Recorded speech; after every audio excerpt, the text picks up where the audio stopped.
Well, good afternoon, or good morning, or good evening, my lovely students, and welcome to History 1182. Man, it's so odd because probably many of you are listening to this recording in January, and it's probably about 5 degrees out, and it's gray, and it's dark, and it's totally unlike when I'm recording this. I'm recording this on August 1st. I'm sitting on my front porch, my screened-in front porch, looking out at all the green. I'm barefoot in shorts. So, how ironic.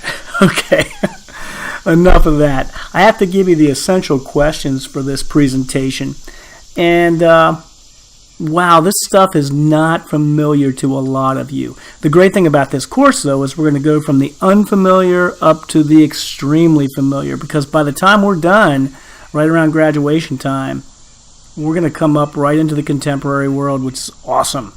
So here's the essential questions for this presentation.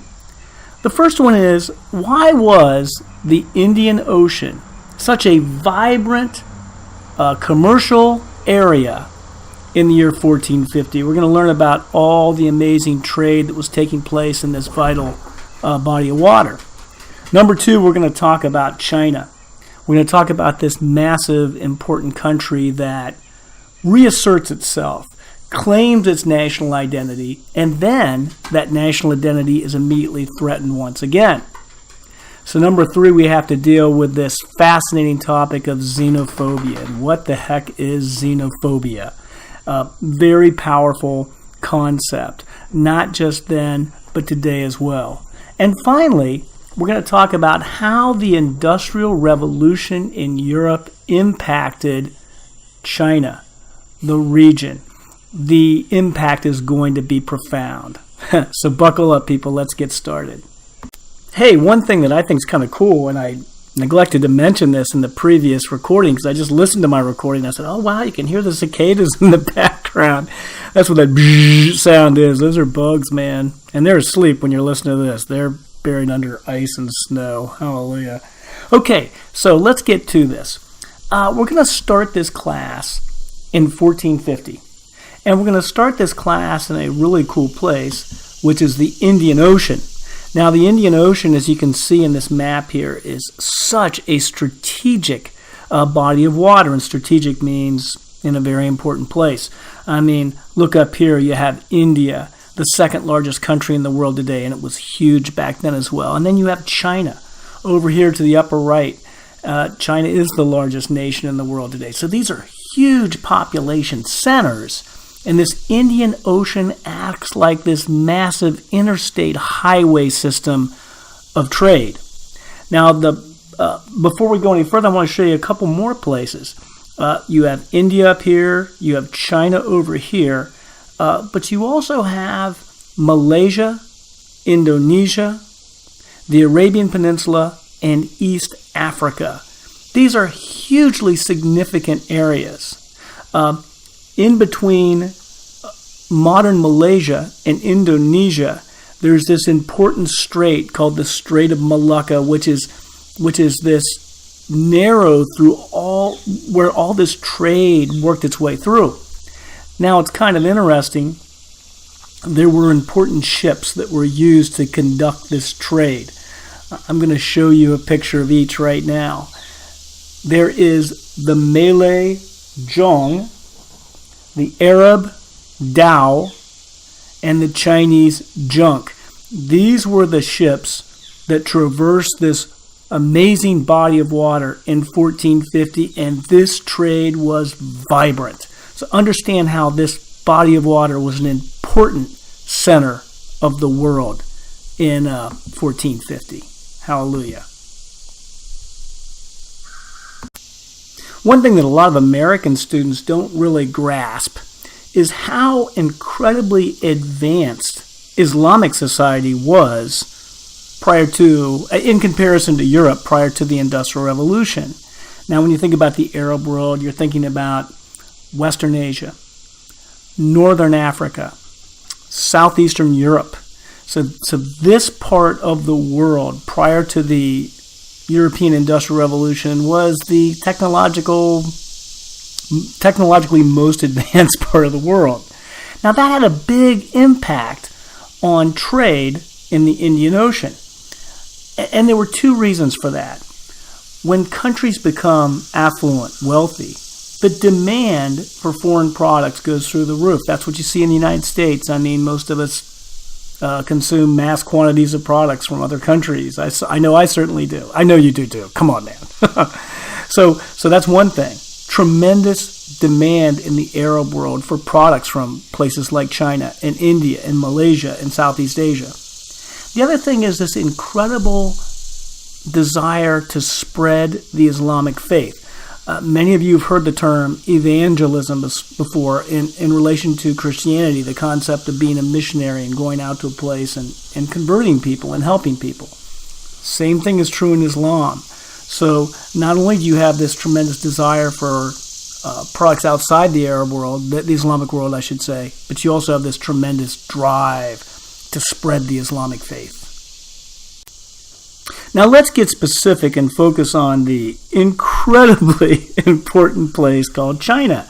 Now, if you took 1181, Mr. Sturdivant just loved talking about that character called Shi Huangdi, who was the leader of the Ching Dynasty for a very brief period of time.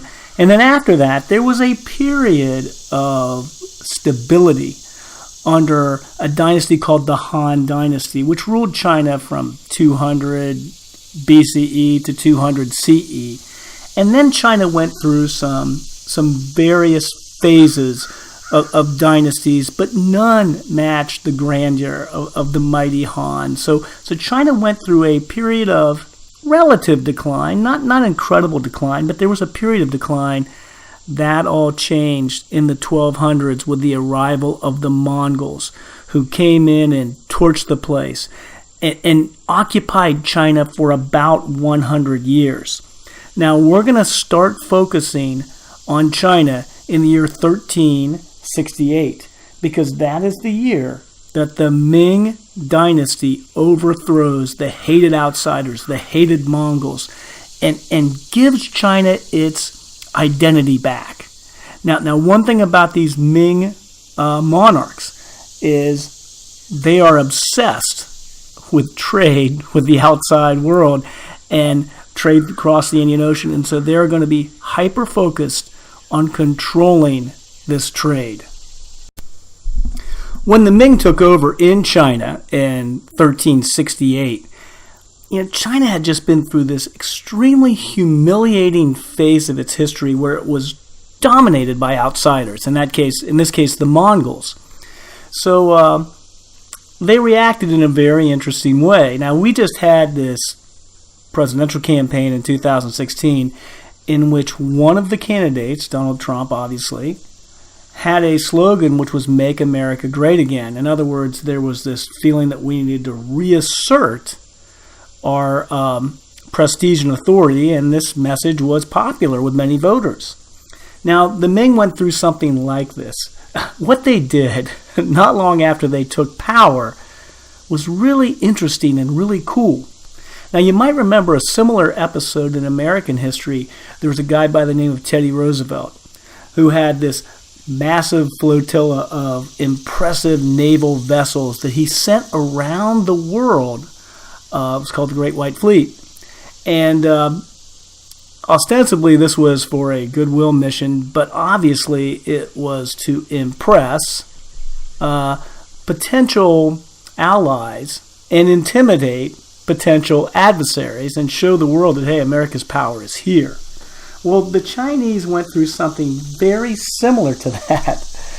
The Ming fleets were expeditions that took place between 1405 and 1433. Now, if you read this part in the book, this utterly fascinated me. The size of these expeditions was tremendous. But before I get to size, let me tell you what the goal was. The goal was to reconnoiter the Indian Ocean, means scout around, find out what's out there. It's to create some important commercial ties that could serve China in the future. But a big part of it was to intimidate potential adversaries, to let them know that China was back in charge of its own country and that it was serious about defending itself and projecting its power. Now we'll talk about size. The size of these ships was large by today's standards. I don't know if you remember this from the reading, but these ships were as long as a football field, which is really hard to fathom how big these ships were. One expedition carried 27,000 passengers with it, which included military units, entire military units. Now, the admiral is a guy by the name of Zheng Hu, who was, interestingly enough, a Muslim. And so he was familiar with the lay of the land. So I want you to understand that these voyages were to establish these commercial ties, intimidate future potential enemies. And they came into contact with India, the Arab Peninsula, the east coast of Africa. This was a massive projection of Chinese power. Now, it's important at this juncture to lay a term on you that's hugely significant in China, but it's also been significant in the United States, too, as of late, obviously, with the past election. This term is xenophobia. It has Greek origins, and it means a fear of foreigners or outsiders. Now, often this fear is couched in terms of superiority, this feeling like we're better than everybody else. But one thing you have to understand is this is not a uniquely American thing. And later Ming monarchs came to the conclusion that they were extending themselves too far out into the world. That if China wasn't careful, they're going to have all these outsiders come in and dilute their culture, just like when the Mongols came in and took over. So there's this intense fear of outsiders that started to manifest itself in the later parts of these Ming fleet expeditions, and they just shut it down. And they said, no, we don't want to deal with, as they said, barbarians, outside barbarians, who are not worthy of Chinese culture. Now, this fear of outsiders is going to be a primary phenomenon in Chinese history all the way to the present. So it's real important that you understand how powerful it was even back in the 14th century. The Ming controlled China from 1368 to 1644. That's almost 300 years, which, believe it or not, is not that long for a Chinese dynasty. But in the words of Donald Trump, they made China great again. They kicked out the Mongols and brought back Chinese pride. But the empire, the dynasty, was short-lived. You might remember in the reading that they did have to cope with environmental problems. China went through a mini ice age, which devastated agriculture. And most Chinese people at the time were rural. But here's two traditional threats to a monarch in China. When you have some chaos, like was wreaked with the small ice age, what you have is the emergence of strong national provincial rulers who are going to challenge the monarch. So that's one. And then the other thing is China has traditionally dealt with external threats, often from the north and from the west. So the combination of these two things, local, provincial leaders asserting their authority and external threats, did the Ming Dynasty in. So here's the thing, man. The Ming Dynasty is in a vice. It has hostile forces to the north, hostile forces to the west. Local provincial leaders are trying to assert themselves, and then the Japanese invade Korea in the 1590s, which is going to put a lot of pressure on them. Now, basically all the military activity, all the threats are in the northern half of China.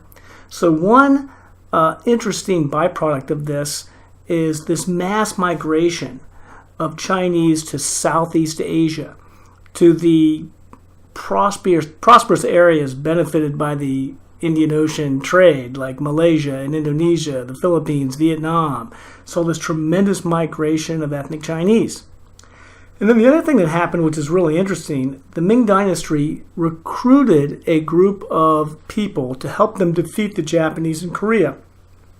This group of people were the Manchus from northeast of China up in a province called Manchuria, but they were different than Chinese. They spoke a different language. Now, just like in History 1181 with the Mamluk Turks, when you get someone to help you fight your battles, often these people might turn on you once those battles are won, which is exactly what happened. The Manchus helped the Ming defeat the Japanese in Korea and then eventually attacked and destroyed the Ming Dynasty.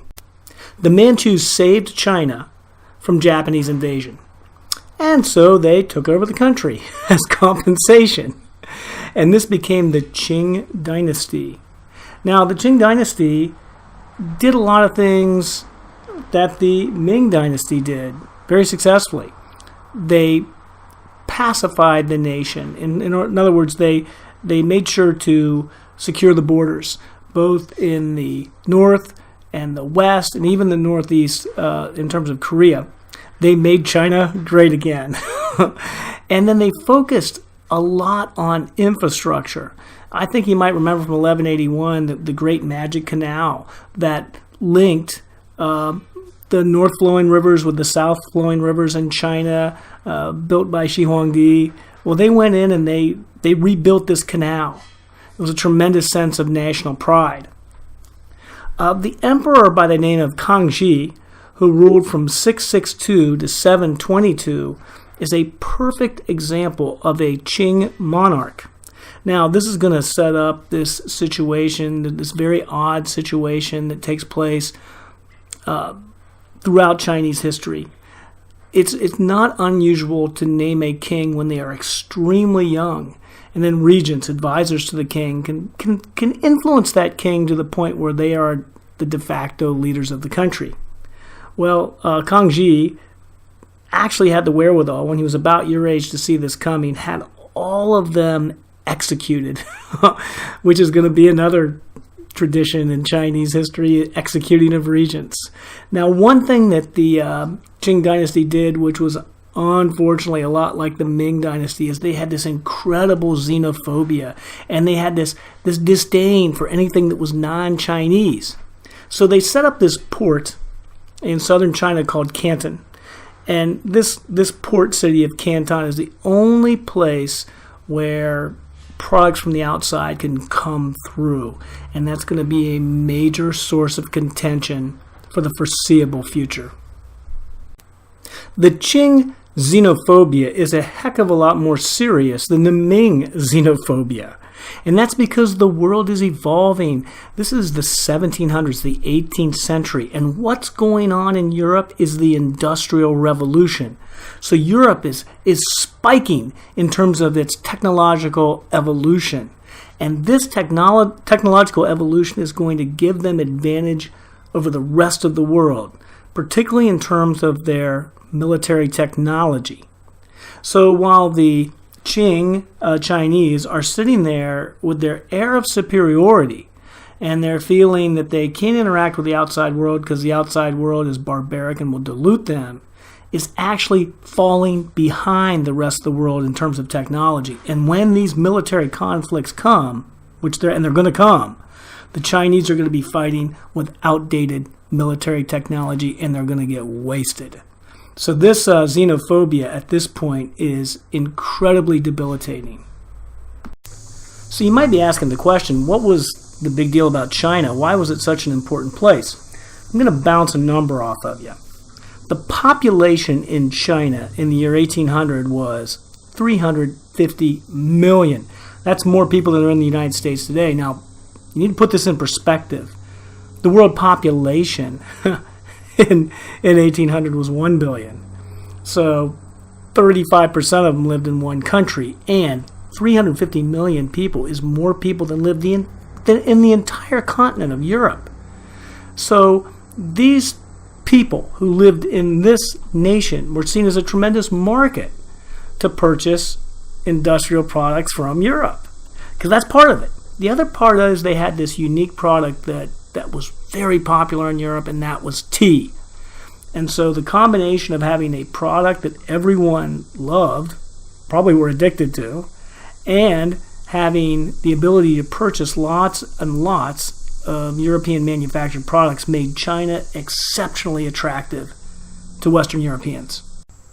You see, in the late 1700s and the early 1800s, the United Kingdom is the world's superpower. They have this massive navy. It's an economic empire based on trade. And what bothered the British about the Chinese is the trade was very unequal. British bought a lot of tea from China. China showed absolutely no interest whatsoever in Britain's manufactured products. Now, the Chinese emperor, the Qing emperor, his name was Shi Yanglun, and he was in power from 1736 to 1796. In 1793, the British sent Lord George Macartney to China to visit with the emperor and see if he could talk him into loosening up and buying some British products. But in this meeting, arrogance just abounded. And the first thing Macartney did is he refused to kowtow to the emperor. Now, if you're not sure what a kowtow is, I'm going to demonstrate. This is how you kowtow to the Chinese emperor. You don't look the person in the eye. They are a living god. Head bowed, approach, face on the floor. Bravo. Lord Macartney was unsuccessful in getting the Qing monarch to loosen up. But he wasn't alone, man. Other European countries came and tried the same tactic to no avail. Here is the message that the Qing emperor sent the King of England. China has no need to increase its foreign trade and no use for Britain's ingenious devices and manufactures, and set no value on closer diplomatic ties. So they just said the heck with it. They're not interested. And what's really important here is that China desperately needs this trade. This burgeoning population of 350 million people was wearing out their resources. They were in desperate need of housing because of deforestation in China to build these houses. There just wasn't wood available. They were terracing mountainsides in order to have a place to grow crops. They desperately needed food.